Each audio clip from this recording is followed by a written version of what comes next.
Bom dia, amados irmãos, amantíssimos irmãos em Cristo Jesus, a graça e a paz do nosso Senhor Jesus Cristo.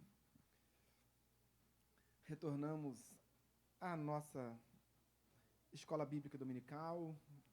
Bom dia a todos que nos assistem em seus lares. Sejam todos muito bem-vindos.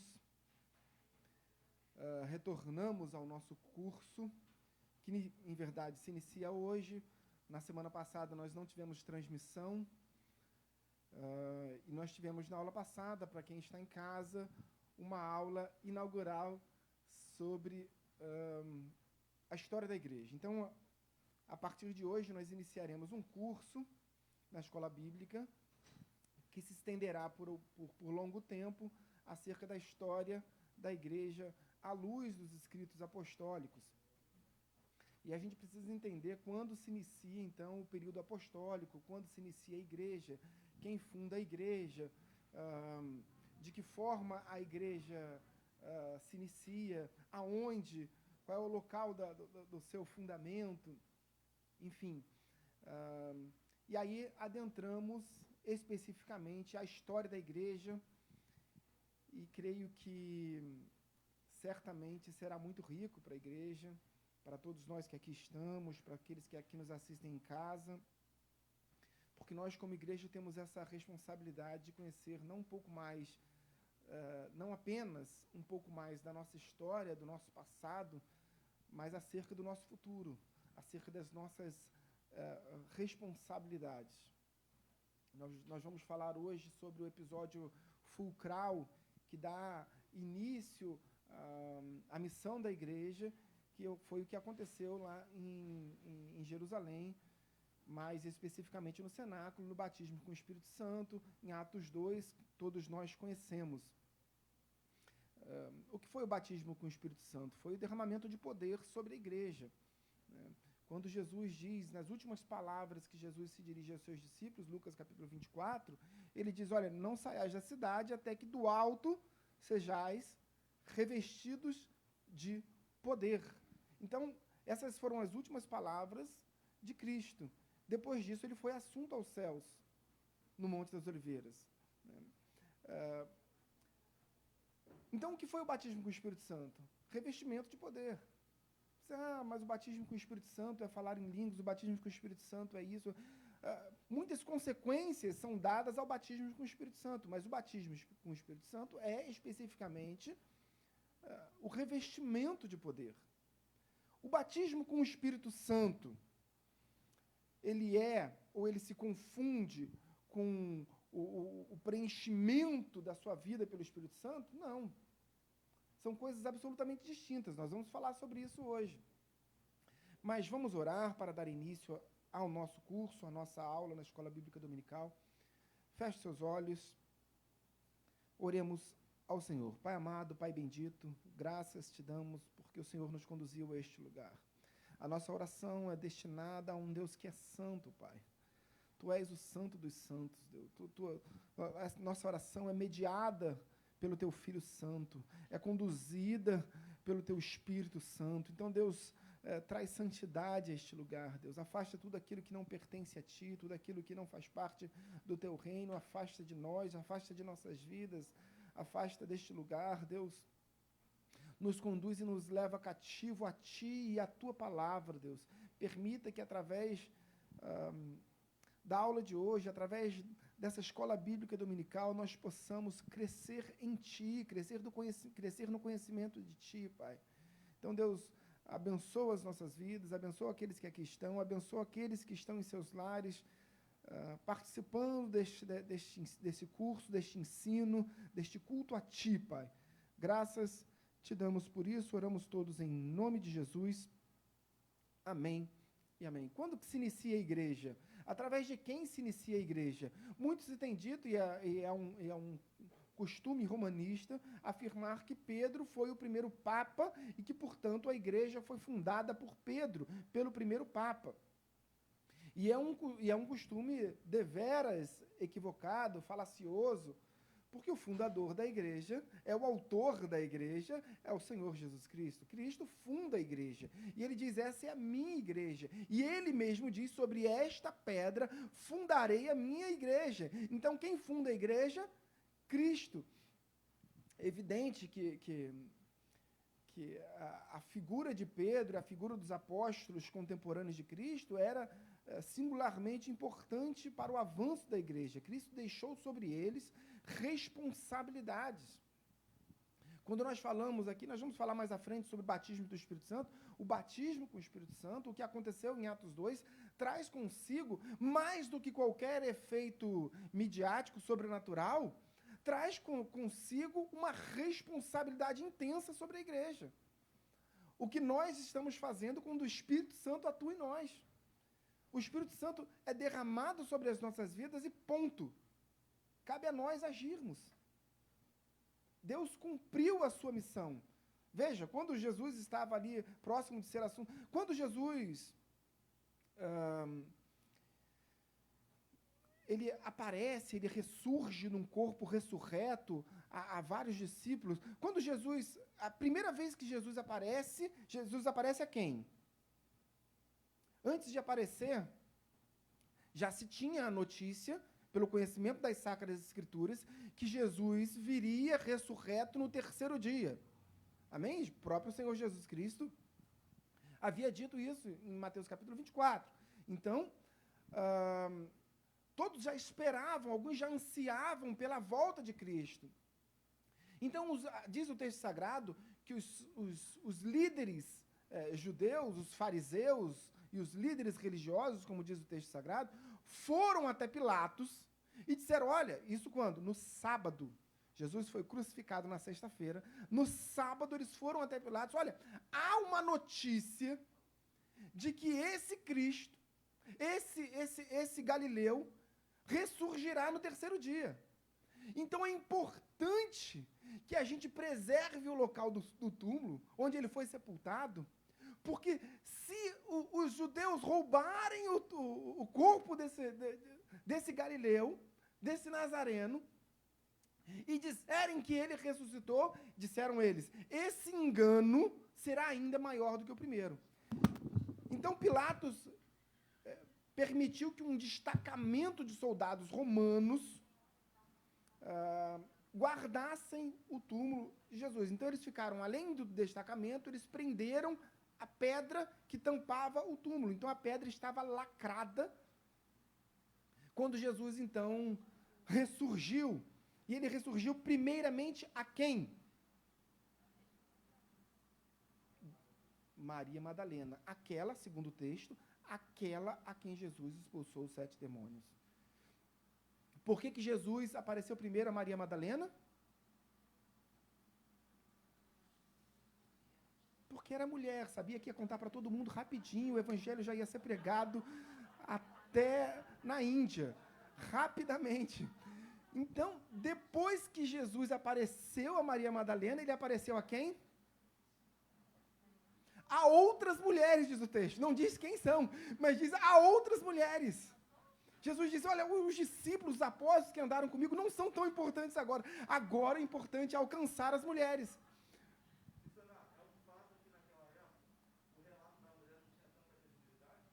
É fato, é fato. Tanto assim o é, que os próprios discípulos não acreditaram nas palavras das mulheres que viram inicialmente Jesus.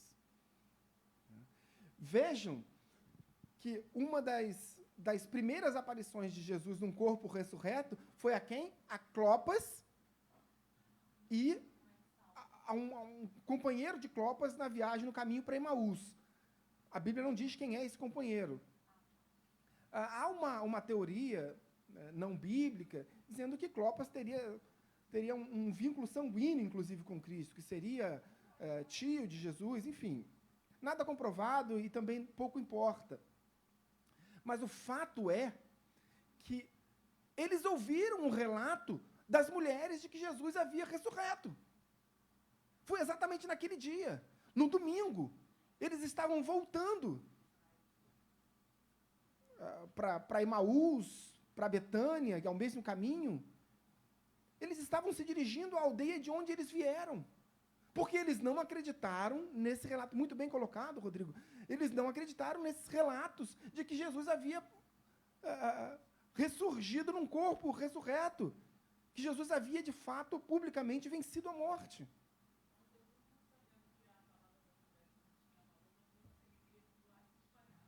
Exato. E aí, depois Jesus aparece aos discípulos.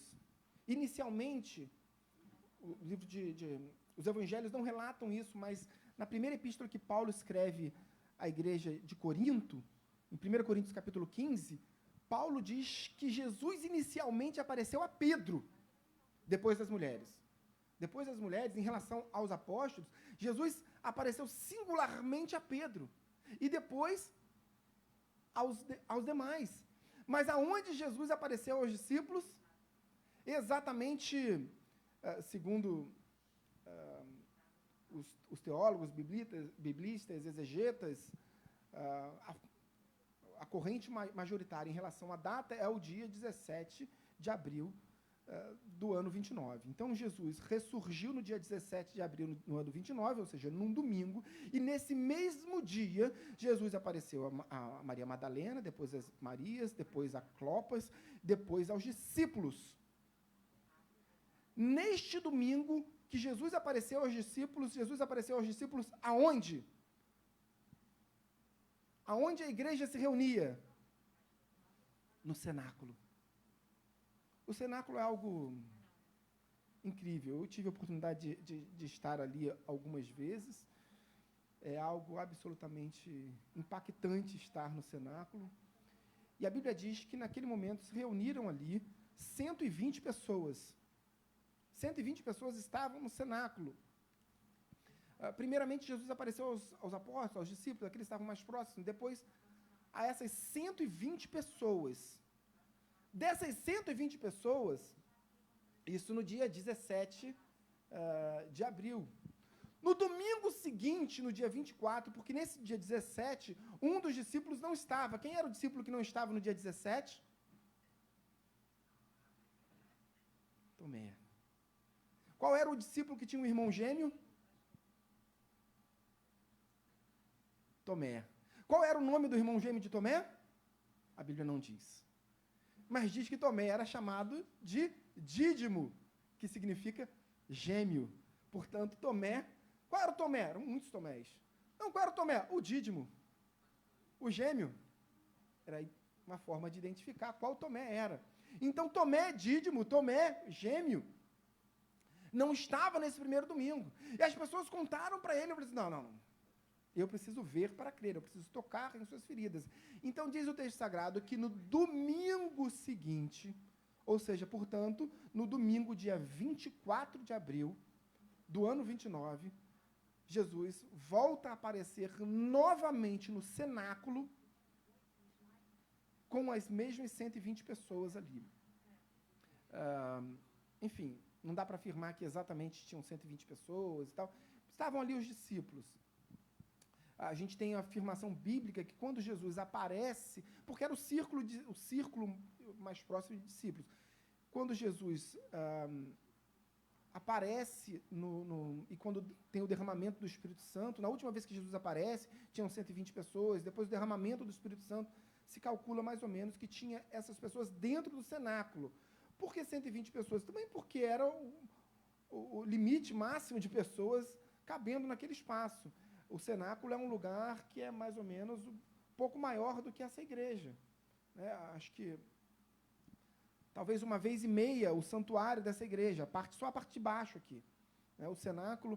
E diz assim, que eles subiam para o local do encontro. Por que eles subiam?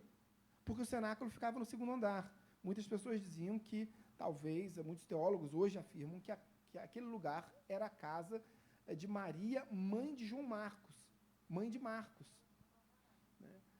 Não há uma confirmação histórica em relação a isso, mas se você tiver a oportunidade de estar ali no cenáculo, tem algo muito interessante, porque o próprio livro de Atos faz referência ao cumprimento das profecias em relação a Davi.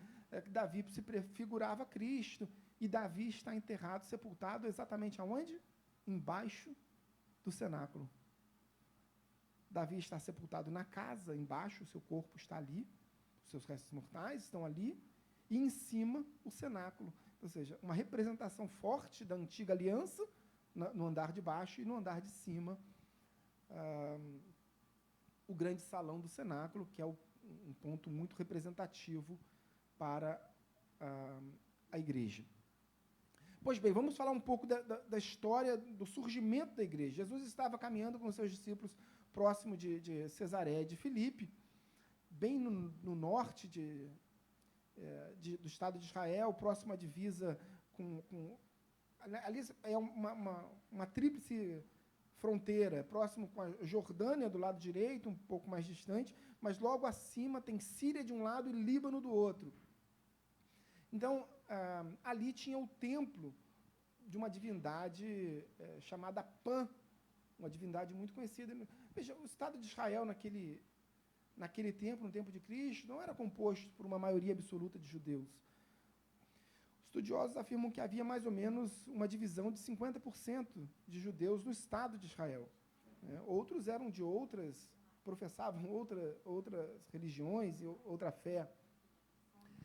E ali tinha o templo de Pan.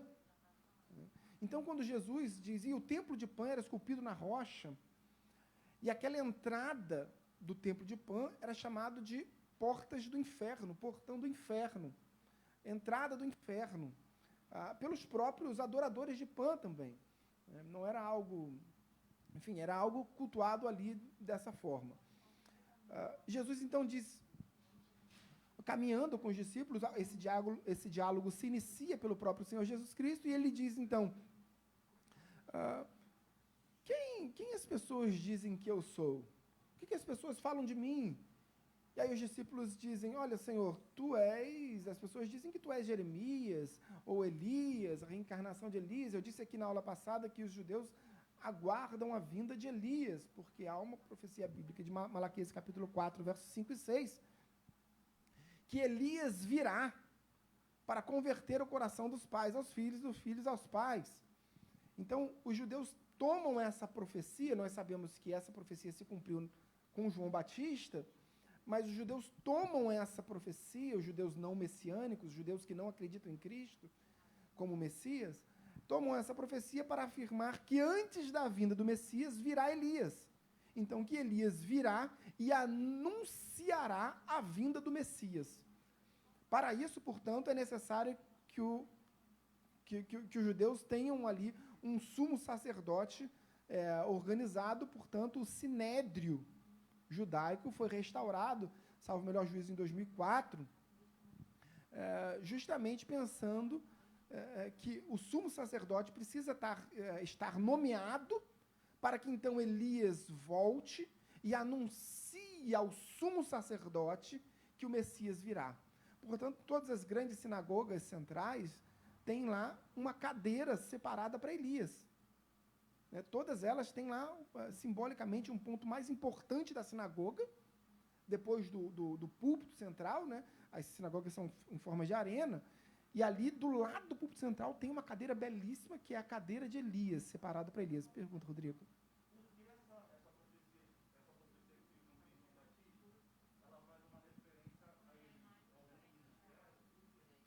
Justamente porque é o homem que ia anunciar, porque a profecia de Malaquias, do profeta Malaquias, diz que este anunciará para a conversão do coração dos homens, dos pais aos filhos, dos filhos aos pais. E isso se cumpre em João Batista, porque ele é o que anuncia, eis o Cordeiro de Deus que tira o pecado do mundo. João capítulo 1, verso 29, Mateus capítulo 3, verso 11, Mateus capítulo 3, verso 2. Então, essa profecia se cumpre através o espírito de Elias estava em João Batista. Não é reencarnação, não é nada disso. Tá? O espírito, ministerialmente falando, estava ali representado na figura de João Batista, como um pré-anunciador da vinda do Messias. Então, Jesus...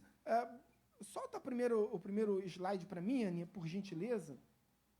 Porque diz o texto assim, porque as pessoas questionam, Jesus questiona quem vocês ouvem dizer que eu sou.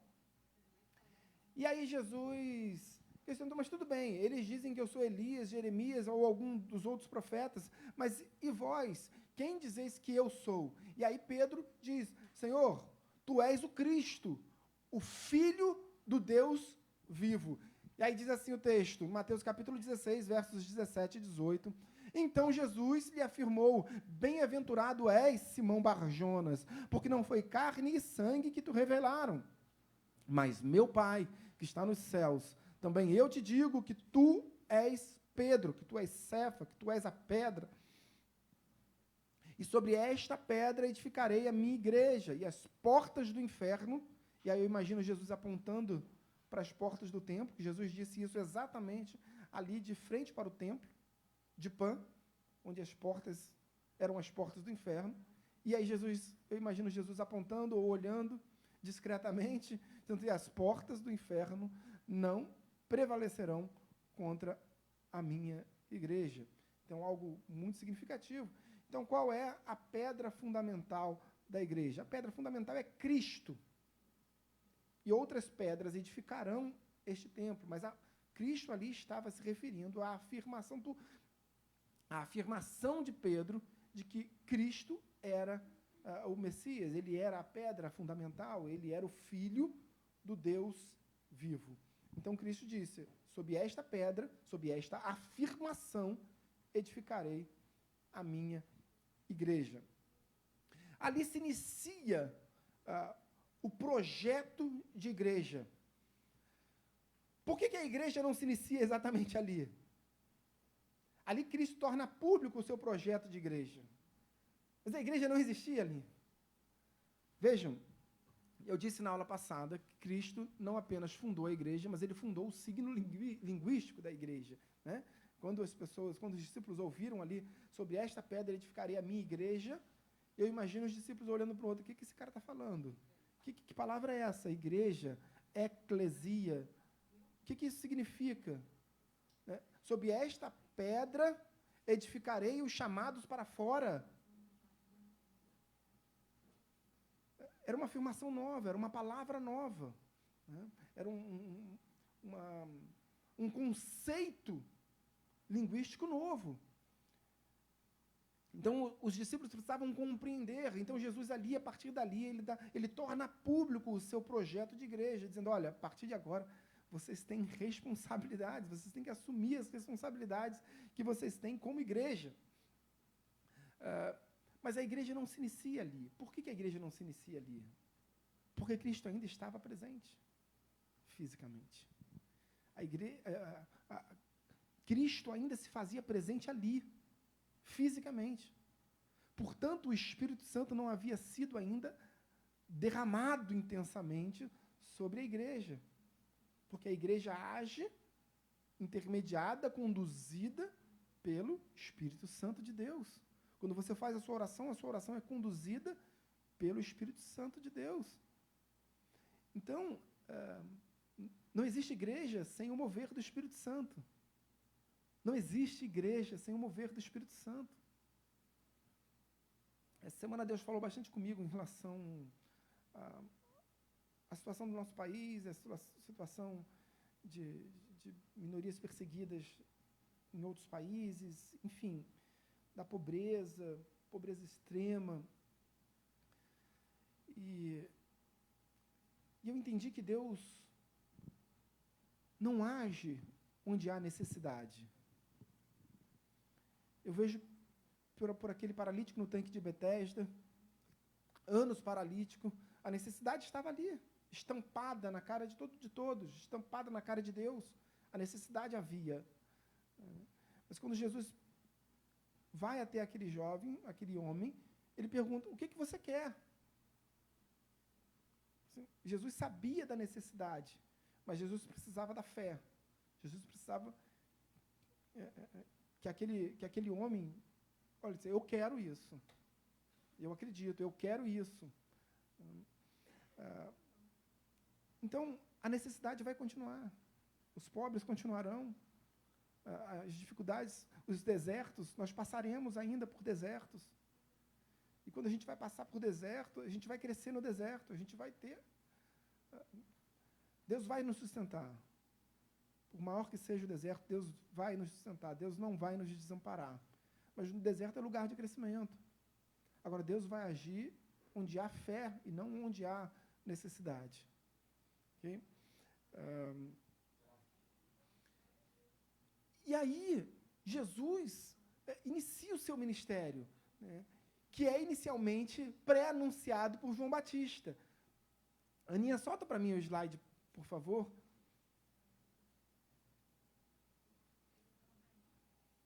Não tem pressa, não.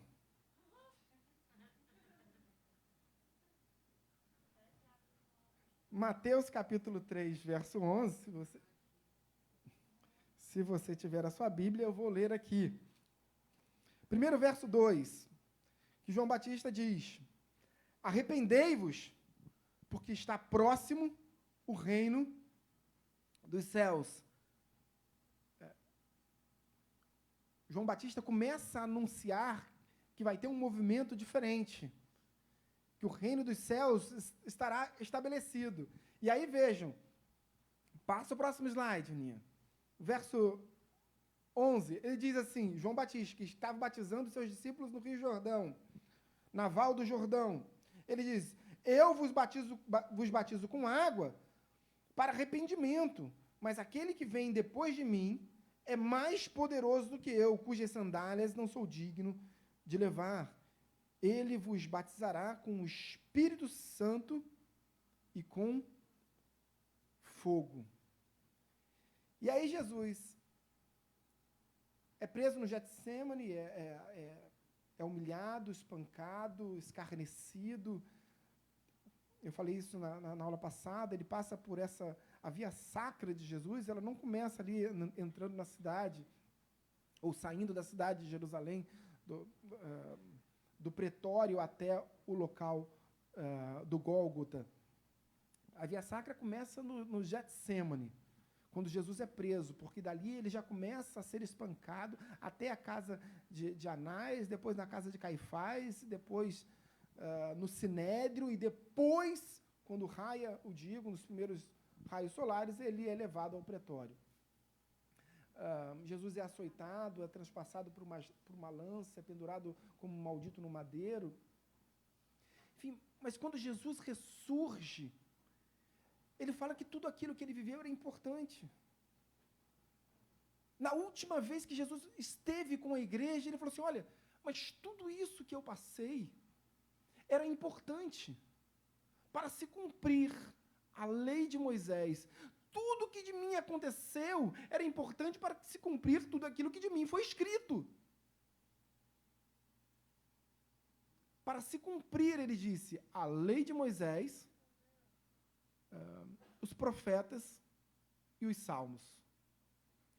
Jesus estava fazendo uma referência a toda a lei judaica, a Tanakh. Tanakh é o acrônimo da junção da Tanakh. O T é do quê? Quais são os primeiros livros da Bíblia judaica? Torá. Depois vem o quê? O N, o Tá da Torá. Depois o N, da Tanakh. Neviim, os profetas. Depois o K, que representa o Ketuvim, que são os escritos. Então, Jesus estava fazendo uma referência a todos os escritos judaicos. Todos eles fazem referência a mim. Todos eles apontavam para mim. O rei Josias era uma referência a mim. O rei Davi era uma referência a mim. Todos eles tinham... Noé era uma referência a mim. Todos eles eram uma referência a mim, apontavam para mim. E aí, nessas últimas palavras, vejam bem, queridos, vejam como isso é importante. Quando nós imaginamos que o Espírito Santo desceu sobre a igreja, em Atos capítulo 2, nas últimas palavras de Cristo, ou seja, 40 dias. Quando que o Espírito Santo desceu sobre a igreja em Atos capítulo 2? No dia da festa de Pentecostes. O Pentecostes é uma festa criada no Antigo Testamento, certo? Êxodo capítulo 23, Êxodo 32, Levítico, Deuteronômio. É uma festa criada no Antigo Testamento. Por que a palavra Pentecostes não existe, então, no Antigo Testamento? Porque é uma palavra grega. E o Antigo Testamento foi escrito em hebraico e algumas partes, pequenas partes, em aramaico.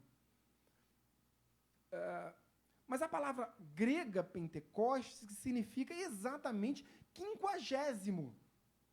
A festa do 50º. A festa da libertação. Porque 50 dias após a passagem do anjo. Existem 7 festas judaicas.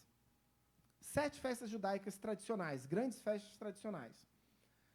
Pelo nosso calendário gregoriano, se nós contarmos a partir do início do ano, qual é a primeira festa judaica? A festa do Purim. É feriado até os dias de hoje em Israel. É aquilo que está relatado no livro de Esther. Então, a festa do Purim, quando os judeus são libertados do cativeiro persa, né, da morte pela mão dos persas, Jesus institui ali o dia do Purim. Então, é a festa do Purim, a primeira festa sagrada. Dessas festas sagradas... Bom, aí a segunda festa, se a gente seguir o nosso calendário gregoriano, a segunda festa é a festa do Pêssar, que é a festa da Páscoa, que é a passagem do anjo, né, permitindo ali, livrando os judeus, os primogênitos dos judeus, e a passagem do anjo simboliza exatamente a libertação do cativeiro egípcio, que durava 400 anos, 430 anos.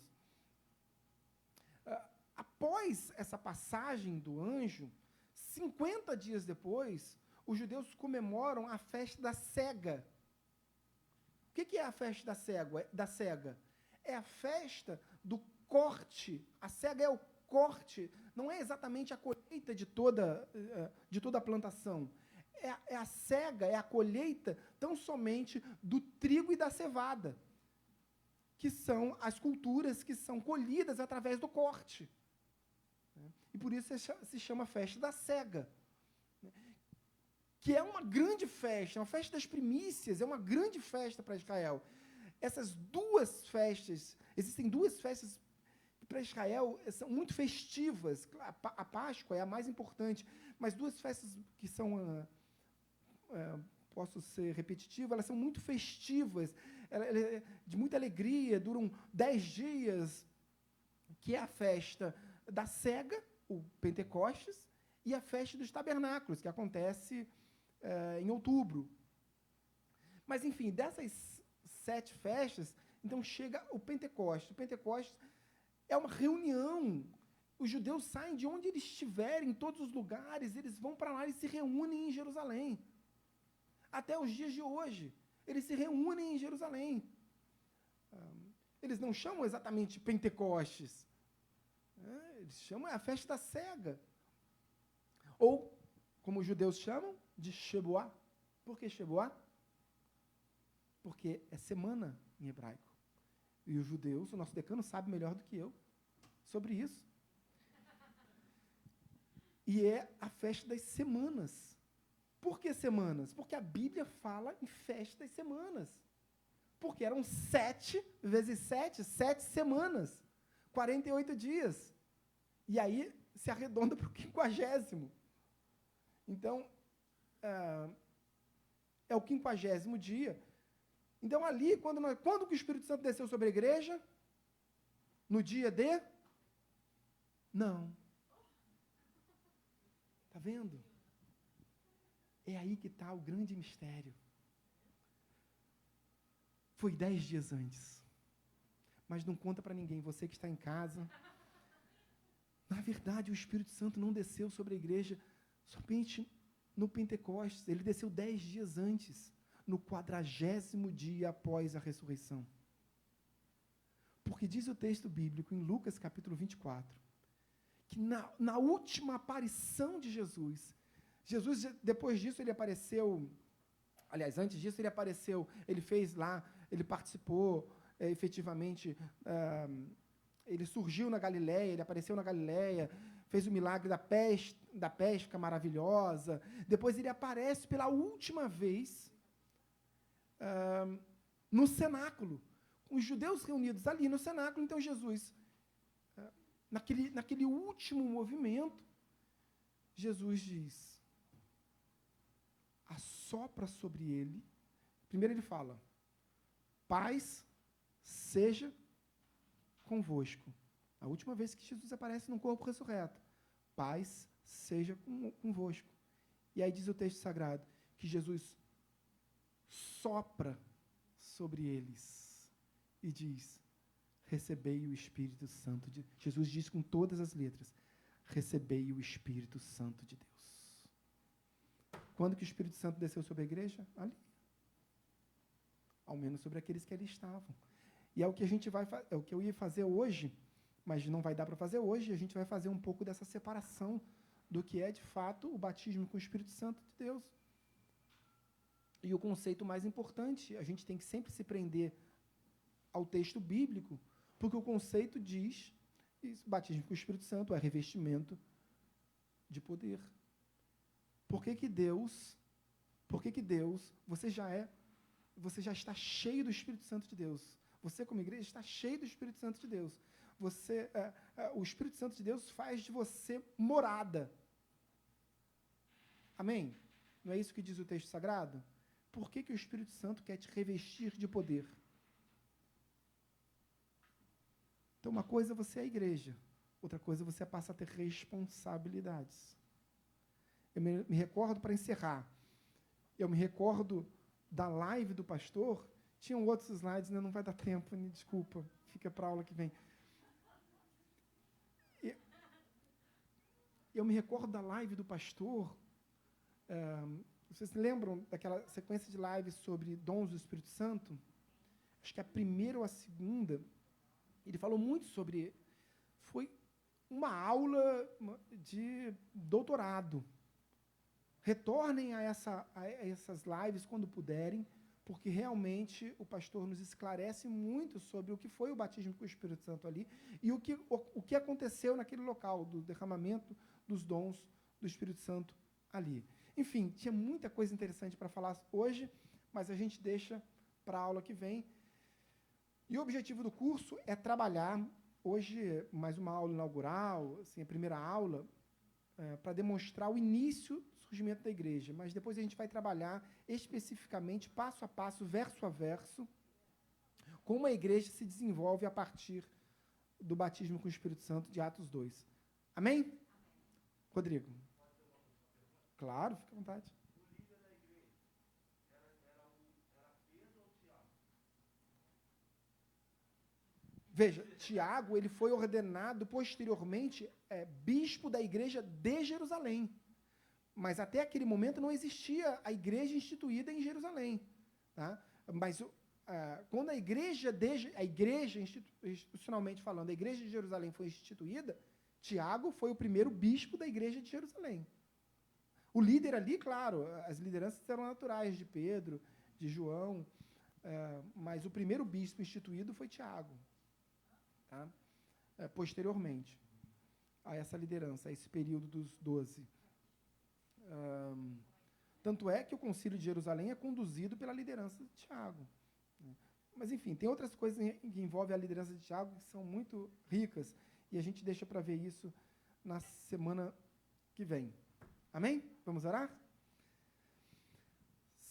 Ficou alguma dúvida? Imagina.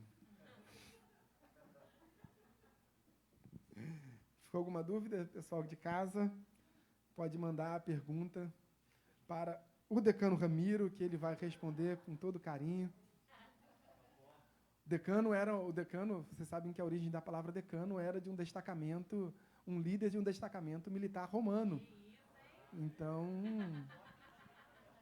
assim como a Bíblia não relata o centurião, que era o chefe de uma centúria, um decano também era um comandante de um decanato, de um destacamento romano, que normalmente só tinham 10 servidores, assim, né?